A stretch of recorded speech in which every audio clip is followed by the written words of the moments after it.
Hey guys, DJ Dynablend here. Welcome back to the channel and DJ related content. If you're new around here, you might want to consider subscribing. That'd be really great. But today I'm going to be talking about 5 tips to get people on the dance floor. So as DJs, there's nothing worse than having an empty dance floor. It's a little bit soul destroying, it's embarrassing, and it does seem to have a negative effect on our self-esteem as DJs. So 5 tips, get people dancing, coming up, let's go. Alright, so tip number 1 is preparation. Preparation prevents piss poor performance, and what that means is do your research. Talk to your clients, meet your clients, find out what music they like, find out what music they hate. Ask them for 10 or so songs, just say, look, I just want to find out what music you enjoy, what's your favorite songs, any bands you may or may not like. Gather all that information. What you want to do is put that together in a dedicated custom playlist which you can use for their gig. The more information you gather from your clients and what music they do or do not like will go a really long way into helping you get people up and dancing on the night of the event, because 9 times out of 10 the music the client likes, their friends and families also like. So that'll go a really long way into getting people up and dancing. So tip number 1, preparation. Preparation prevents piss poor performance. Alright, tip number 2 is research. Do your research. The more research you do, the better, more successful gig you're gonna have, alright? So some of you may or may not know, but there are actual special playlists out in the DJ community which you can access online that contain the most requested songs of that category. Now, I didn't make these playlists. These are tried, proven, successful playlists of songs that people request the most. So one of the playlists is your top 150 general songs that people like to request at birthdays, cruise ships, weddings, clubs, pubs, all those sort of venues. These are proven playlists of songs that people like to request at events. So get your hands on these playlists. I'll see if I can find them, but I do remember there's definitely a top 150 general songs playlist. There's a top 100 rock songs, top 100 80s songs, top 50 hype songs. You can even get like your top 50 club songs.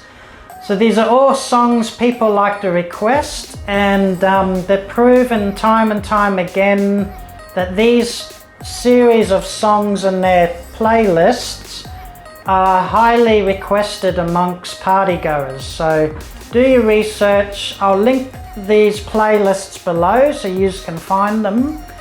But what you want to do is have all your top playlists in your DJ library, and then you can go back and forth. If the party's starting to die a little bit and people are moving away from the dance floor, what I like to do is go to one of these playlists and pick a tried and proven song that I know gets people dancing. So find these playlists, put them in your DJ library, and that's a really important tip there. You need to have these playlists on your DJ library. They're special playlists. I'll link them below. You can do your research. A lot of DJs know about this, but believe it or not, some don't. And before I knew about these special playlists, my gigs weren't the best. The minute I started implementing these playlists, my gigs were a lot more successful and I had a lot more chance of people dancing. So some of the songs they include are your classics like, Footloose by Kenny Loggins and AC/DC, Back in Black. Those sort of hit songs that people love. So do your research. That's tip number 2. All right, tip number 3, guys, just relax. There's nothing worse than being a DJ and you're worried and stressed about the gig, before the gig, during the gig, you know, nothing worse. And it just doesn't help. It doesn't help people get up and dance, and it doesn't do you any good either.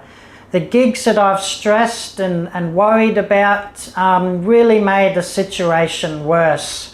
I started second guessing myself and doubting my abilities as a DJ, and I just thought... So guys, I actually almost forgot this. I just want to have a special shout out to DJ Gene over there in the USA. Check out his channel. He does gig logs, gear reviews, karaoke gigs, all sorts of cool stuff like that. Check out his channel, DJ Gene. You're the super subscriber. Shout out on today's video. You know, I just worried about getting people dancing, and it just did not do any good. It made the situation worse. Remember, people are going to get up and dance when they're ready, so you know, there's not too much you can do about that. Just don't stress, don't get uptight, just relax, and your event will be a lot smoother. And you'll find when you're picking songs, if you just relax, you will tend to pick the better song, the more successful song, when you're chilled and relaxed and not worrying about people getting up and dancing. So just relax. You will get people up and dancing. It will happen. Sometimes it takes a little bit of time depending on the gig and the people involved. Tip number 3, just relax. All right, tip number 4 is read the crowd. What's reading the crowd? Reading the crowd is a DJ technique or skill that involves looking around at the venue, looking and seeing who's at the party, and kind of guessing what sort of demographic you have. You know, you might have a whole heap more females than males.